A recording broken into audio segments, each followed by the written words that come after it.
उसका, क्योंकि इंडिया से जो जो भी गद्दारी करेगा उसको उसका खामियाजा भुगतना पड़ेगा। इंडिया से गद्दारी करके कोई भी चैन से नहीं बैठ सकता है।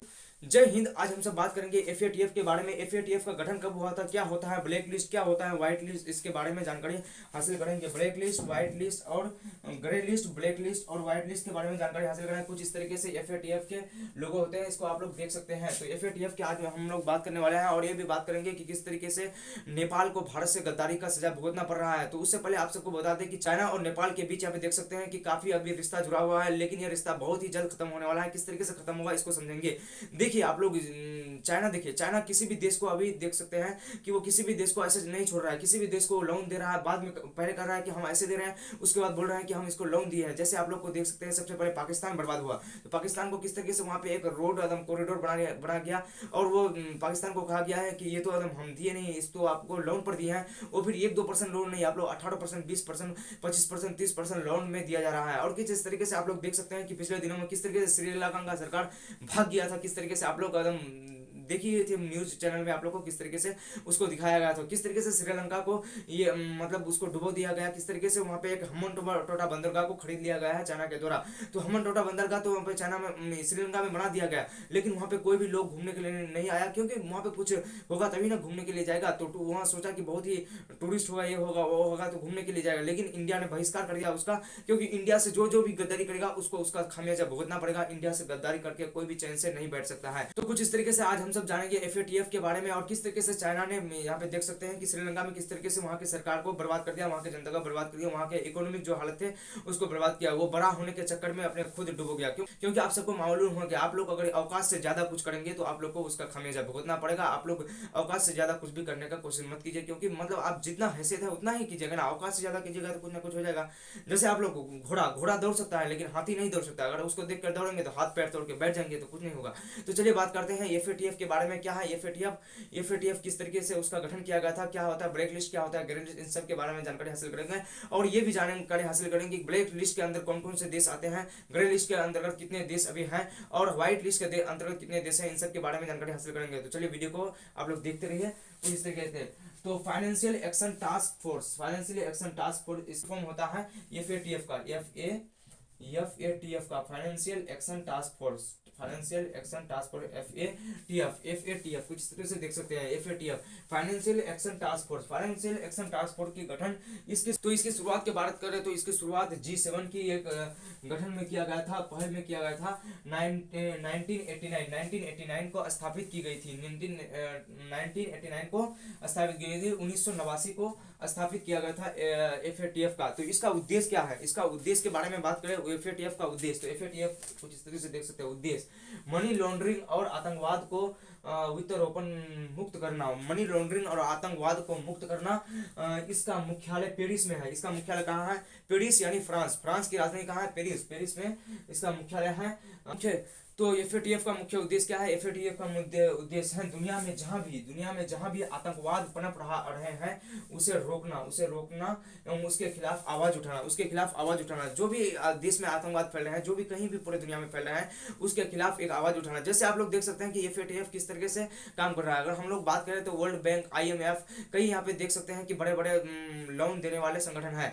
तो कुछ इस तरीके से आप लोग एशियन बैंक भी आते हैं इसके अंतर्गत, हमारे जो एशिया है उसके अंतर्गत भी ये आते हैं। तो हम लोग अगर बात करें कि पाकिस्तान को हम ले लें तो पाकिस्तान को किस तरीके से इसका खामियाजा भुगतना पड़ रहा था। तो पाकिस्तान के बारे में बात करें तो जैसे वो अगर IMF के पास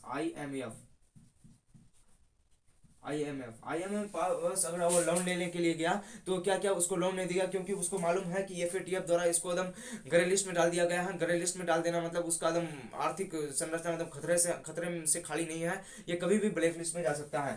तो IMF द्वारा इसको किया गया, चाहे पाकिस्तान हो, चाहे अफगानिस्तान हो, चाहे नेपाल हो। तो अभी यहाँ पे नेपाल के बारे में बात करने वाला है कि नेपाल किस तरीके से इसके जाल में फंस गया है, इसको समझते हैं। तो IMF से भी इसको लोन नहीं मिलेगा, IMF से भी इसको लोन नहीं मिलने वाला है। वर्ल्ड बैंक एशियन बैंक जो है उससे भी इसको कोई भी लोन बहुत जल्द नहीं देने वाला है, और वर्ल्ड बैंक भी बहुत जल्द कोई भी इसको वर्ल्ड बैंक भी इसको लोन नहीं देने वाला है। तो इस तरीके से हम देखते हैं कि मतलब ग्रे लिस्ट में शामिल, ग्रे लिस्ट से जब उसको हटा दिया जाता है, जब उसको ग्रे लिस्ट में डाल दिया जाता है, तो कुछ इस तरीके से आप लोग देखते हैं कि उसको कोई भी लोन नहीं देगा, कोई भी उससे अंतर्राष्ट्रीय व्यापार नहीं करना चाहेगा, कोई भी मतलब उसके साथ लंबी व्यापार नहीं करना चाहेगा। ये होता है मतलब कोई भी देश को अगर ग्रे लिस्ट में डाल दिया जाता है। तो कुछ इस तरीके से आतंकवाद को पनप रहे और रोकना, उसके खिलाफ आवाज उठाना।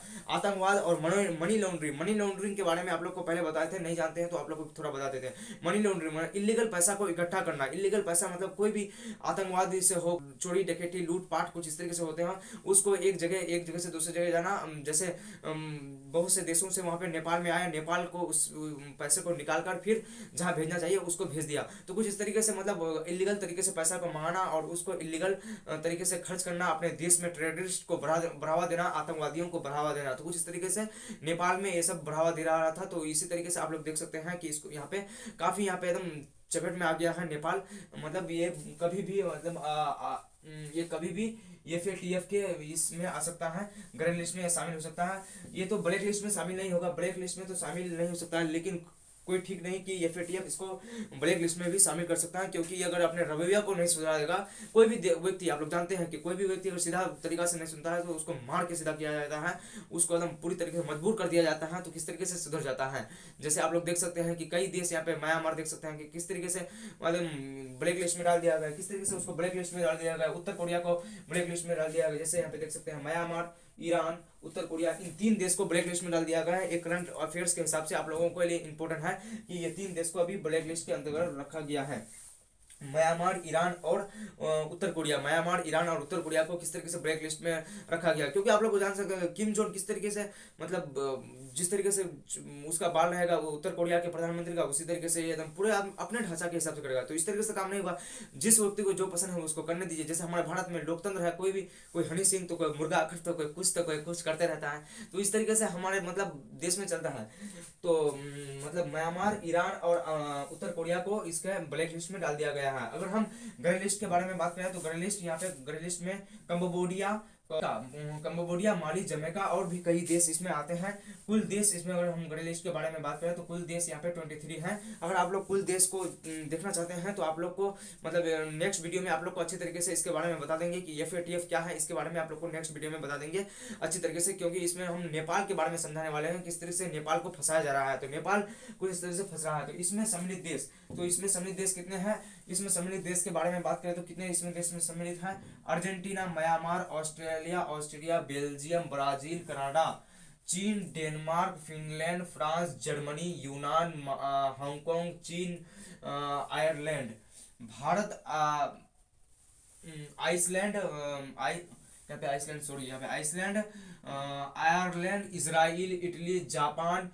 लक्सबर्ग, Malaysia, Mexico, Netherlands, New Zealand, Norway, पुर्तगाल, रूसी संघ मतलब उसके अंतर्गत जो भी देश आते हैं, जैसे हमारा यहाँ पे सार्क संघ है ऐसे, तो रूसी संघ मतलब कई देशों का संघ, सऊदी अरब, सिंगापुर, दक्षिण अफ्रीका, दक्षिण कोरिया, स्पेन, स्वीडन, स्विट्जरलैंड, तुर्की है। आप लोग को पता होगा कि कई दिनों से आप लोग देख सकते हैं कि तुर्की के सरकार अपने देश को लेकर काफी फिक्र है, तो वहाँ के देश का नाम को बदल दिया है, तुर्की से बदलकर उसको तुर्की कर दिया है। आप लोग को जानकारी के लिए बता दिए। तो तुर्की है। यूनाइटेड किंगडम, संयुक्त राज्य अमेरिका, टोटल 39 देश इसके अंतर्गत आते हैं। कितने देश आते हैं व्हाइट लिस्ट के अंतर्गत, इसके सदस्य के अंतर्गत कितने देश आते हैं 39। इसके सदस्य के अंतर्गत कितने देश आते हैं 39। इसमें 23 और इसमें 3 तीन देश आते हैं। कौन कौन आते हैं, म्यांमार आते हैं, ईरान आते हैं, उसके बाद यहाँ पे उत्तर कोरिया आते हैं इसके अंतर्गत। तो कुछ इस तरीके से आप लोग समझ गए होंगे कि एफएटीएफ का गठन किस तरीके से किया गया था। एफएटीएफ का गठन 1989 को किया गया था। किस लिए किया गया था, आतंकवादी और मनी लॉन्ड्रिंग को रोकने के लिए, क्योंकि कोई भी देश जो उन्नत होता है वो पूरे दुनिया पर कब्जा मतलब अपने एक शांति का माहौल बनाए रखना चाहता है। तो कुछ इस तरीके से यहाँ पे एफएटीएफ आप लोग समझ गए होंगे। तो एफएटीएफ के बारे में अगर आप लोग डिटेल से वीडियो जाते हैं तो हम लोग डिटेल से वीडियो बना देंगे आपके लिए। तो अभी यहाँ पे आप बात करते हैं कि नेपाल को किस तरीके से इसके जाल में फंसाया गया है, क्योंकि भारत से गद्दारी करेगा तो उसको खामियाजा भुगतना ही पड़ेगा। तो नेपाल को कुछ इस तरीके से ग्रे लिस्ट में इसको शामिल किया जा सकता है। और ब्लैक लिस्ट में शामिल नहीं किया जा सकता। लेकिन अगर वो अपना रवैया को नहीं बदला, वो अपने करतूत को नहीं बदला, तो उसको ब्लैक लिस्ट में भी डाल सकता है नेपाल को। तो नेपाल को ब्लैक लिस्ट में डाल देगा तो इस तरीके के 4 देश हो जाएंगे, म्यांमार, ईरान, उत्तर कोरिया और नेपाल। तो नेपाल उधर भी सटा हुआ है, हो सकता है को उधर ही जाके मिल जाए म्यांमार की तरफ, मतलब वो भी ब्लैक लिस्ट में शामिल हो जाए। तो कुछ इस तरीके से आप लोगों ने समझा ब्लैक लिस्ट के बारे में, और कुछ इस तरीके से ग्रे लिस्ट के बारे में, और इस तरीके से व्हाइट लिस्ट के बारे में। तो मिलते हैं नेक्स्ट वीडियो में। Thanks for watching. जय हिंद।